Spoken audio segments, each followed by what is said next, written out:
स्वागत है। आज हम केरल के विश्व प्रसिद्ध श्री पद्मनाभ स्वामी मंदिर से जुड़ी एक हालिया और काफ़ी चौंकाने वाली घटना पर गहराई से बात करेंगे। देखिए, किसी पारंपरिक मतलब चोरी या वैसे अपराध की कहानी नहीं है, बल्कि ये एक नए ज़माने के खतरे से जुड़ी है, एक साइबर सुरक्षा उल्लंघन। हमारे पास इस घटना की शुरुआती जांच से जुड़े कुछ रिपोर्ट्स और जानकारी हैं।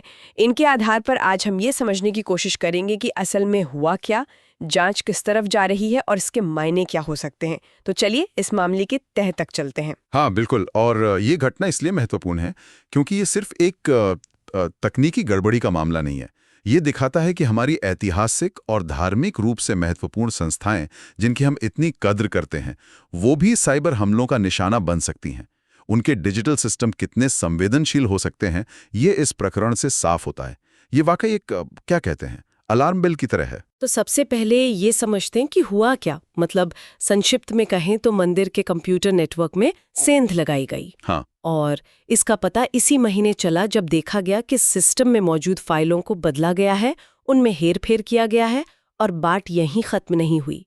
कई प्रशासनिक अधिकारियों को उनके ही सिस्टम से लॉकआउट कर दिया गया, मतलब उनका अपना एक्सेस ही बंद कर दिया गया। सोचिए, मंदिर के रोजमर्रा के कामकाज पर इसका कितना गहरा असर पड़ सकता है। महत्वपूर्ण रिकॉर्ड्स, पूजा कार्यक्रमों की जानकारी, वित्तीय डेटा, इन सब तक पहुंच ही खत्म हो जाए। इससे न केवल काम ठप हो जाता है, बल्कि एक तरह का भ्रम और असुरक्षा का माहौल भी बनता है। जब आप अपने ही सिस्टम पर भरोसा न कर सकें तो संचालन कैसे होगा, है ना? सही कहा। और जैसे ही ये मामला सामने आया, मंदिर के कार्यकारी अधिकारी श्री बी महेश ने स्थिति की गंभीरता को समझते हुए फौरन पुलिस में शिकायत दर्ज करवाई। बिल्कुल। और इसके बाद शहर की साइबर पुलिस ने तेजी दिखाते हुए मामला दर्ज किया और जांच शुरू कर दी। ये सामान्य प्रक्रिया है, लेकिन ये दिखाता है कि इसे हल्के में नहीं लिया जा रहा, बल्कि एक गंभीर सुरक्षा उल्लंघन माना जा रहा है। अब जांचकर्ता ये पता लगाने में जुटे हैं कि इस हमले के पीछे कौन है, उनका मकसद क्या था और उन्होंने इसे अंजाम कैसे दिया। ये सारे सवाल अहम हैं। अच्छा, शुरुआती जांच में जो बात सामने आ रही है, वो शक की सुई एक पूर्व कर्मचारी की ओर घुमा रही है। ये व्यक्ति पहले मंदिर के आईटी सेक्शन में अस्थायी तौर पर काम कर रहा था। यहीं से मामला थोड़ा और पेचीदा हो जाता है। हाँ, पता चला है कि कुछ महीने पहले इस कर्मचारी की गतिविधियों को लेकर कुछ चिंताएं सामने आई थीं।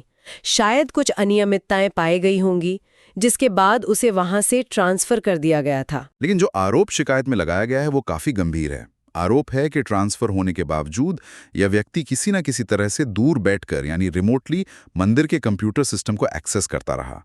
अगर ये बात सच निकलती है तो ये मंदिर की आंतरिक सुरक्षा व्यवस्था, खासकर एक्सेस कंट्रोल पॉलिसी पर बड़े सवाल खड़े करती हैं। हाँ, मतलब किसी कर्मचारी के ट्रांसफर या जाने के बाद उसका एक्सेस बना कैसे रह सकता है। बिल्कुल। क्या जरूरी प्रोटोकॉल का पालन नहीं हुआ, ये देखना होगा। और आरोप सिर्फ अनधिकृत एक्सेस तक ही सीमित नहीं है।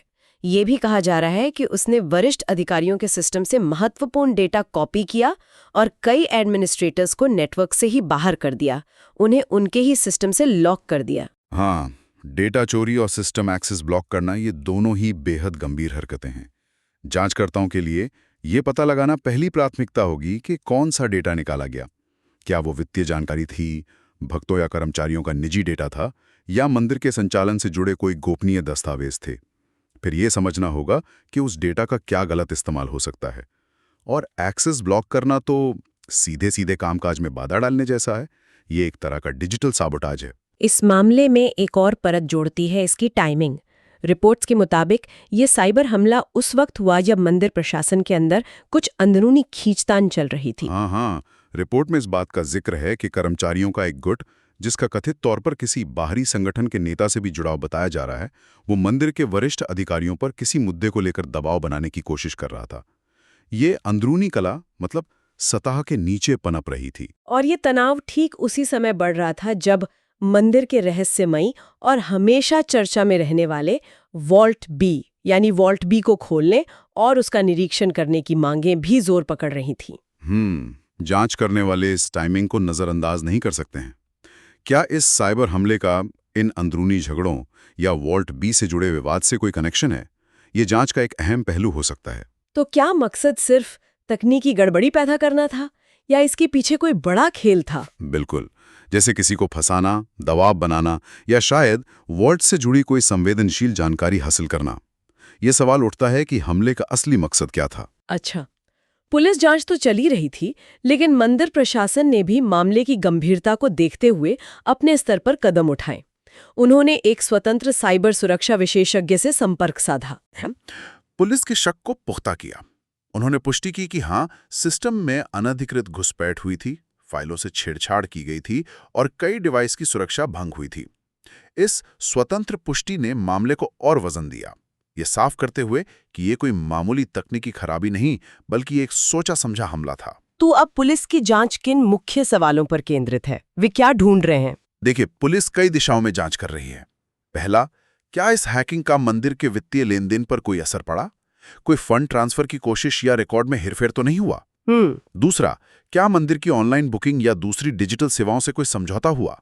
आजकल कई धार्मिक स्थल ऑनलाइन सेवाएं देते हैं ना। हाँ, उनकी सुरक्षा बहुत जरूरी है। हाँ बिल्कुल। तीसरा, क्या कोई संवेदनशील डाटा जैसे भक्तों की जानकारी, दानदाताओं का विवरण या मंदिर के गोपनीय रिकॉर्ड चोरी हुए या लीक हुए? डाटा ब्रीच के परिणाम बहुत गंभीर हो सकते हैं। हाँ, और चौथा सबसे बड़ा सवाल, हमलावर का असली मकसद क्या था? क्या पैसा कमाना था? या बदला? हाँ, या ये बदला लेने या कामकाज ठप करने की कोशिश थी, या फिर मकसद सिर्फ संवेदनशील जानकारी चुराना था? इन सवालों के जवाब ही पूरी तस्वीर साफ करेंगे। ये भी पता चला है कि जांच की निगरानी साइबर पुलिस के सहायक पुलिस अधीक्षक मतलब एएसपी स्तर के एक वरिष्ठ अधिकारी कर रहे हैं। इससे मामले की गंभीरता का अंदाजा लगता है।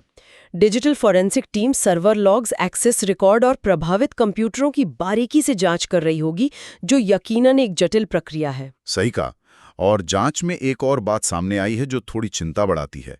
पुलिस को पता चला है कि मंदिर के अंदरूनी विवादों को लेकर पहले भी कुछ शिकायतें दर्ज कराई गई थी, लेकिन रिपोर्ट्स के मुताबिक उन पर कथित तौर पर कोई ठोस कार्रवाई नहीं हुई थी। अच्छा, ये वाकई सोचने वाली बात है। क्या ऐसा हो सकता है कि अंदरूनी तनाव या संभावित सुरक्षा जोखिमों से जुड़े शुरुआती संकेतों को नजरअंदाज किया गया और इसी अनदेखी ने बाद में इस बड़े साइबर हमले का रास्ता खोल दिया? ये सवाल भी जांच के दायरे में जरूर होगा कि क्या पहले मिली चेतावनियों पर समय रहते ध्यान दिया गया था? देखिए, ये मामला सिर्फ श्री पद्मनाभ स्वामी मंदिर की चार दीवारी तक सीमित नहीं है।